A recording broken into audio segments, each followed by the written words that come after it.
These lies could have kept Stephen Stearns out of prison, but the detectives nailed him in the interrogation, which is coming up next. Stefan Stearns fooled his victim Madeline Soto, her mother Jen, and even the press, but not the police. Let's watch his interrogation video to see how detectives caught him red-handed. Thanks to Grizzly for the video, link below. And I apologize if you've answered these questions before. It's just like I said, we're coming into the game late, so I may ask you things that you've already answered probably 3 or 4 times. I apologize as well. My memory is not super reliable on time frames. I've been medicated for the better part of a week. Okay, that's fine. What do you take medicine for? Anxiety mostly. I've been having some money troubles lately. Anxious over that, so. Okay, well, hopefully your money troubles get better. I've been medicated on Ativan since probably Saturday. Okay, gotcha. All right, so when you got to Kissimmee and you got to the apartment, what happened? Like,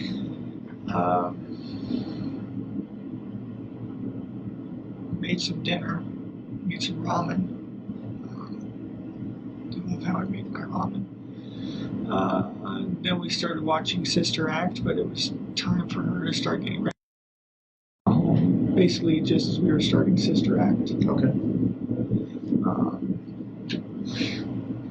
that was just about bedtime. Before we go further, here are a few key details the detectives already know. They have CCTV footage of Stefan dumping Madeline's backpack into a dumpster. They also know he didn't drop her off at school that morning. Regardless, Stefan has already raised enough red flags in the very little he's already said to alarm any keen listener. For example, he's an unrelated adult living with the victim. He's heavily medicated, he's broke, he's anxious, and he showed up in Kissimmee right before Madeline disappeared. And it only gets worse from here. Listen to what he says next about sleeping with Madeline. What time is bedtime? Usually 10:30, 11ish, something Okay. like that. It's, Okay. it's a spectrum, not a set time. Mm-hmm. Then, so who's going through the bedtime routine? Because I know Jennifer said she has somewhat of a little routine too that she does. Is it her? Are you talking about? Jennifer's routine is, taking her meds, eating some food so that she can have the proper calories for the meds. And then she's got about an hour to do whatever she needs to do because she needs to fall asleep at that point. Okay, gotcha. Her bedtime routine is taking her bedtime meds, brushing her hair. She should have showered that night. And then she goes to bed as well, usually with some bombs or something on in the background. Bombs burgers. Got it. What are the sleeping arrangements? She sleeps in her. Okay. Did she sleep in her bed Sunday night? No. I was just back. I had been away for a couple months. We in the same bed together, so to get some serious sleep. So she said no to that and suggested that the guest room upstairs had a big enough bed. So some snuggle cuddle time that would suffice, and Jen would get to sleep in peace. Okay. So you say snuggle time. What does that mean? Like to be alone. She is extremely dependent. She does not like to be alone at all. She needs human presence around her. Simply. Gotcha. We've been trying to wean her off of that, but it's been difficult. Mm-hmm. For months I've been saying Stephen Stearns is a psychopath, and this exchange is more proof. First, he actually blamed Maddie for her own abuse, claiming she insisted on being cuddled that night, and that he and Jen were just trying to wean her off of it. Second, he actually thought the cops would believe that story. Psychopaths never take responsibility, which often results in this sort of tone-deaf victim blaming, like we're seeing here. They also don't feel guilt or stress when lying, the way that you or I might do, so their lies, while they're confidently told, are often full of plot holes. We've seen this with people like Chris Watts, O.J. Simpson, and Casey Anthony. In fact, Stefan's lies are so obvious, you have to wonder how Jen Soto could have been so clueless. For example, pay close attention to the story Stefan is about to tell of dropping Madeline off at school. We know now that it's a total fabrication, but see if you can pick up on all the signs of deception as he tells it. If you have a copy of the deception deck, I'm sure you can make a royal flush. I'll be showing my cards on screen as we listen. I had apparently forgotten my clicker key fob for the gate. Excuse me. Morning routine. She usually starts waking up. We set about 3 alarms. First one goes off and we let her keep snoozing. Do you remember what time her alarm goes off? What? Not really. Maybe 7:30ish. I'm not sure. Alarm goes off. We let her snooze about 3 times while we start getting ourselves ready. And after the 3rd snooze, it's time for her to get up for real and start getting ready. Typically, she will have showered the night before, so she needs to brush her hair, brush her teeth, excuse me, get her book bag together, eat some breakfast if she's going to eat there, and then we eventually make our way out the door. Okay. So walk me through, like, you leave, you take her to school in your car? Yeah. Okay. And what kind of car do you have? It's a Lincoln. It's actually my parents' car because my car is down south. It needs maintenance, and we're scared to drive it too much. So I'm driving a Lincoln right now. Got out early. The plan was to get some McDonald's on the way. So we got out nice and early. Do you remember what time you left, roughly? Not 100% certain. Okay. I'm sorry, my memory has not been super reliable. No, that's fine. But it was early. Maybe 7:30, 7:45, something like that. I'm not sure. I'm honestly not certain. That's fine. The plan Was Jennifer awake when you guys left? semi-awake. I was giving her updates as we were going along. Getting ready, she's getting dressed. We're leaving now. Goodbye.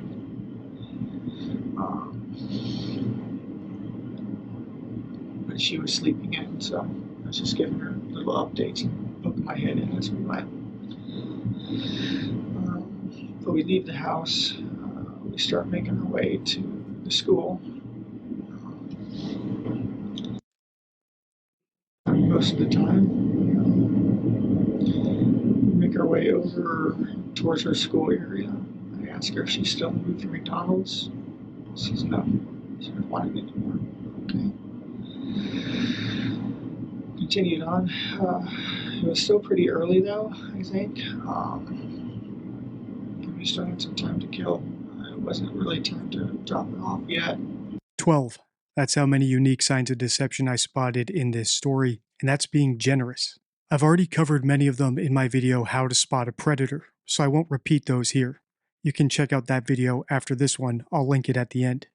For now, let's focus on how Stefan used specific words and grammar to mislead the cops without outright lying.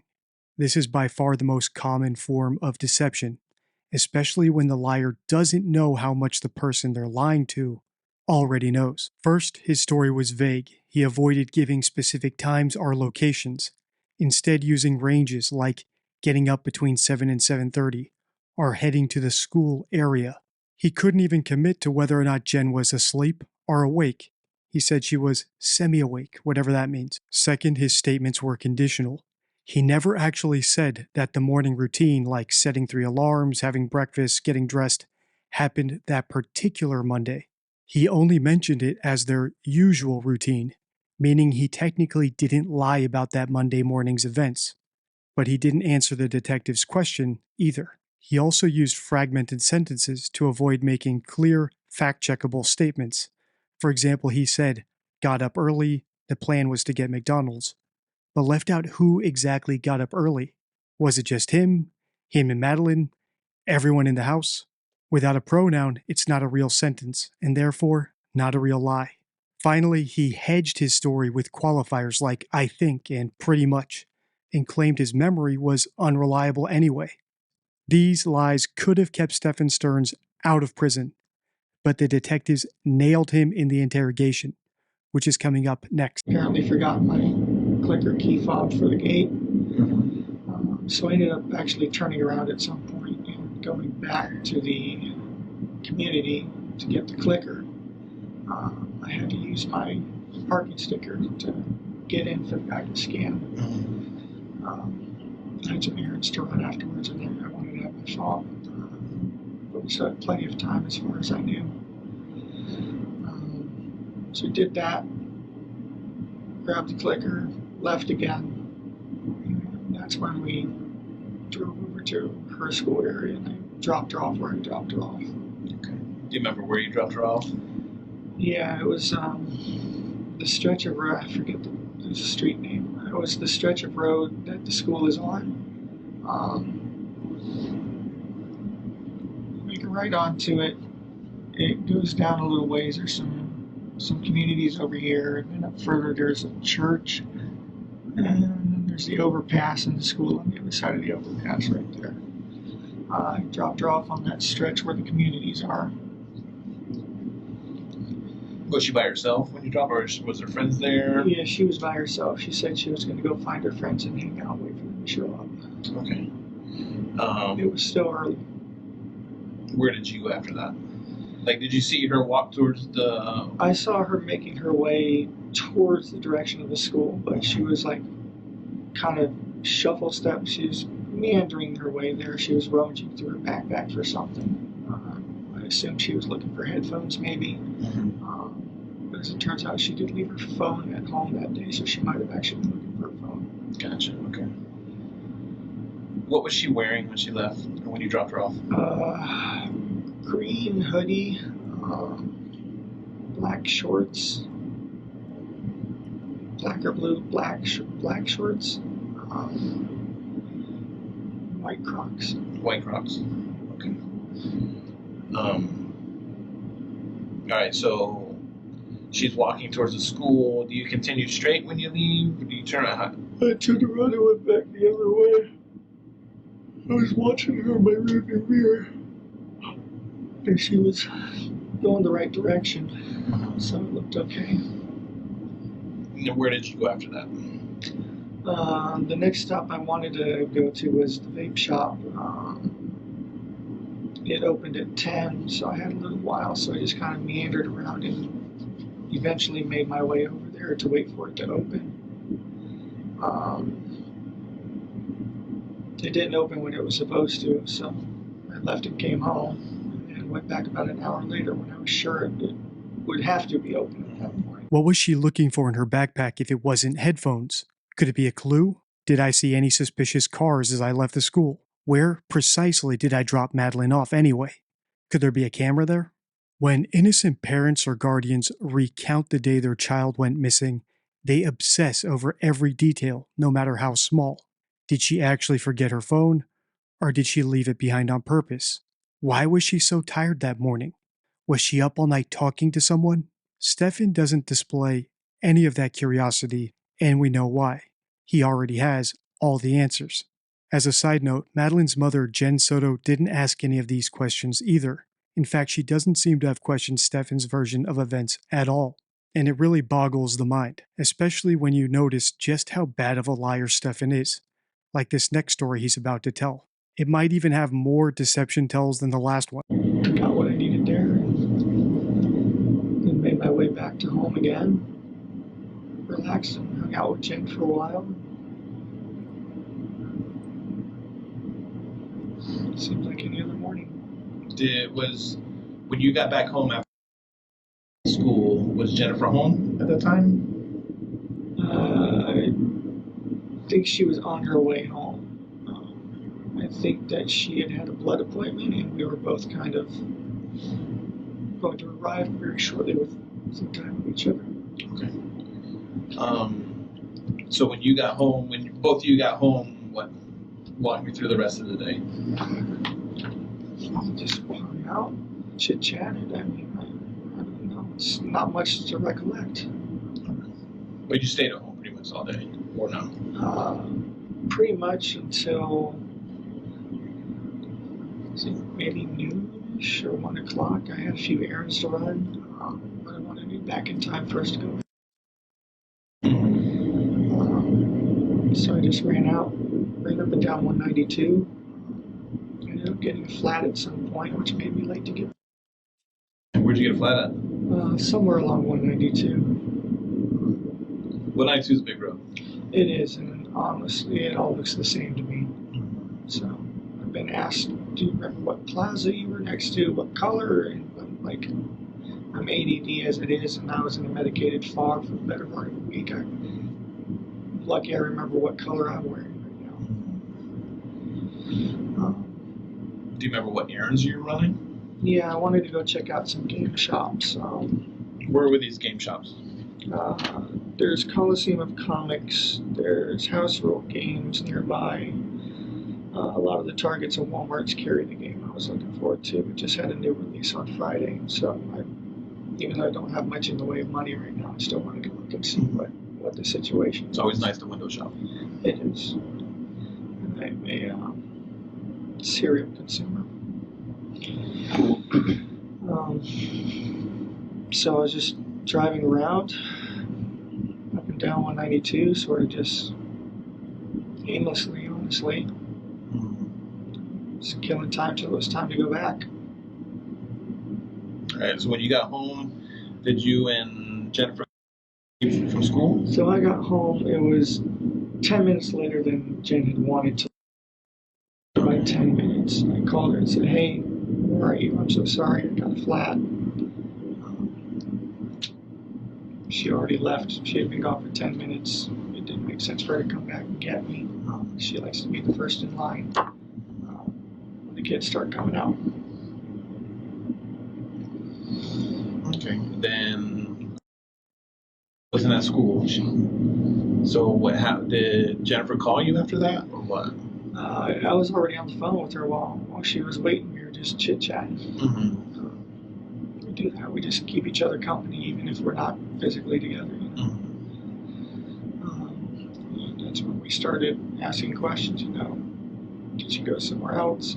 Once again, Stefan is being obviously deceptive, but he's not technically lying. He never actually said he visited 3 game shops after leaving the house. He just said he wanted to. What he did claim was that he meandered around, hung out with Jen, drove up and down the highway, got a flat tire, and killed time until school let out. And guess what? His only real deception there was omitting the reason for his long drive up and down the highway. If you know the facts of this case, he was driving to St. Cloud to hide Madeline's body there. Beyond that, I'm sure he was just killing time until school let out because he knew that's when people would notice Madeline was missing. I'd even bet the part about the flat tire was true, as I mentioned in The Power of Denial. As for the flat tire, that's an unusual detail, which makes it more likely to actually be true. When liars script their stories, they usually optimize them for believability and memorization, so they typically omit details like accidents or mistakes. Flat tires, crushed thumbs, stubbed toes, these are the unpredictable quirks of real life. Not the type of things you typically see in hoaxes. The detectives know exactly what Stefan is doing though, so they're going to shift into interrogation mode and pin him down to a lie he can't escape. See if you can tell when that shift happens. So we started making all the calls. And no one had seen her yet. And so that's when we started getting a lot more concerned and panicked. She drove around a little more, looking for her, looking along the walking paths, and didn't see anything. Went to her.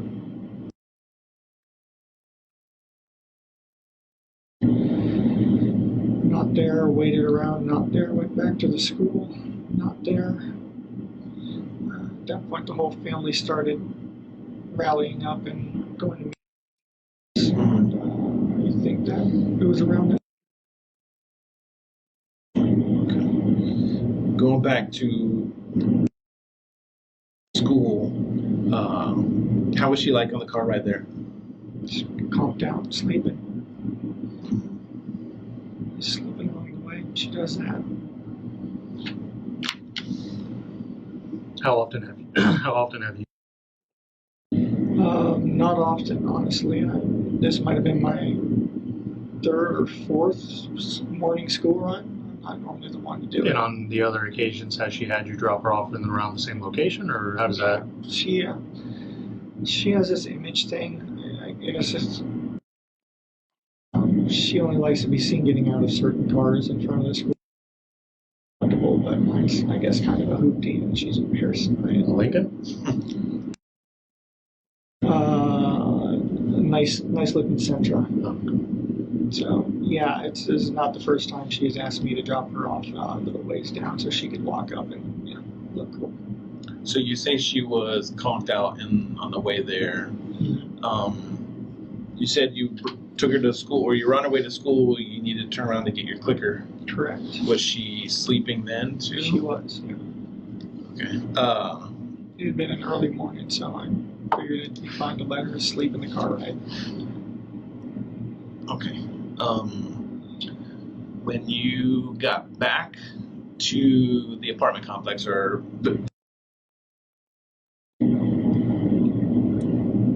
did you go in the front gate, or because I know there's the front entrance and then the back entrance? When I came back after forgetting my phone, Yeah. So which way did you leave? I would have had to go in the front. Okay. And the guy scanned it. And I got in and got my fob and left. I don't remember if I left out the front or the back. Did you stop anywhere else in?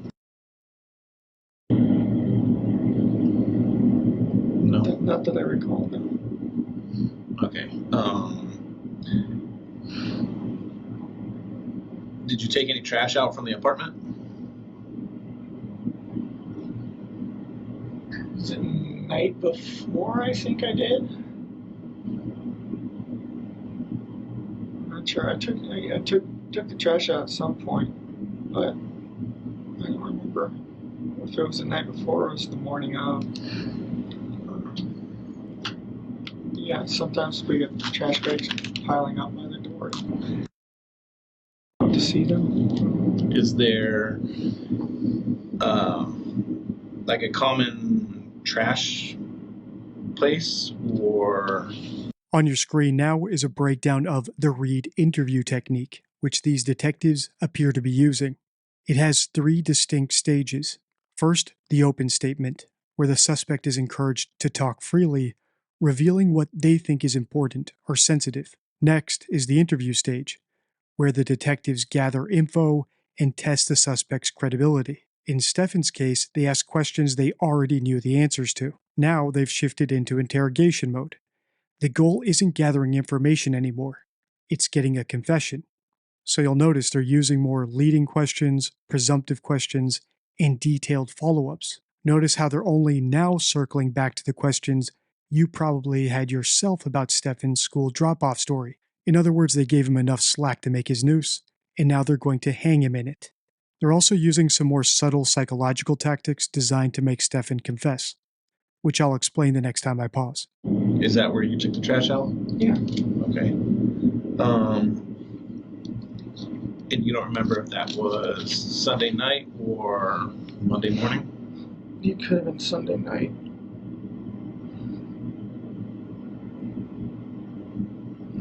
I don't recall. I'm sorry, I was in fog. Well, okay. So,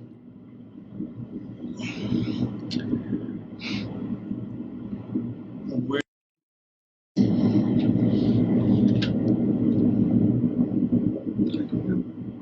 You don't know? Supposedly they got video of her walking past the church or waiting at the church for a while and then leaving. How's your relationship with her? Great. One of her favorite people in the world. Okay. How old are you? I'm 37. About to be 38. You seem like a genuinely nice person. I try to be. Jennifer talks very highly of you. You know. So the morning school, when you came back, get your clicker. What was your? She wasn't saying anything. She was just asleep. She was just reclined in the chair, sleeping. Okay, explain to me, like reclining backwards. Just laying back in the chair. Mm-hmm. Just like that, I guess. Okay. All right. Stuff on here. I'm too old to lie to people. Too old to beat around the bush. And we seem like we're having a generally good conversation right now. Okay. The only thing that I ask for from you is, and I will reciprocate, I want you to be honest with me as much as I'm being honest with you. Okay. There's cameras in all over the place, as you can imagine. Nowadays, cameras are everywhere. Okay. So we see you coming in at the guard shack. Okay. We see you go by the dumpster. Okay.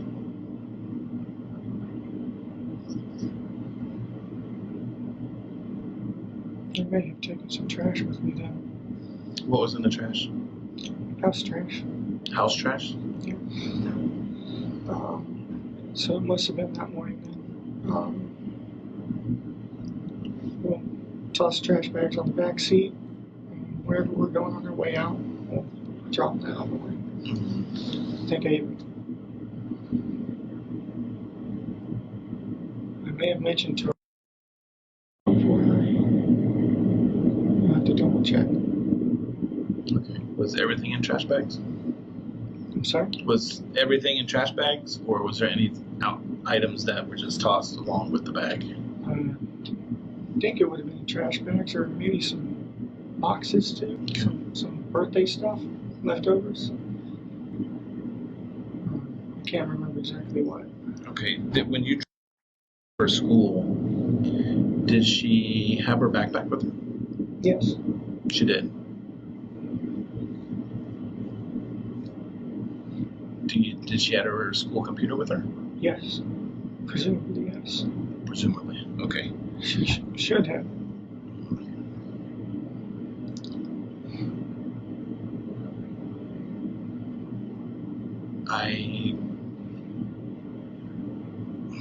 Once again, this goes back with the whole honesty thing. There was things in that trash bag that got thrown away that probably shouldn't have been thrown away. Okay. What? We'll get that in a minute. But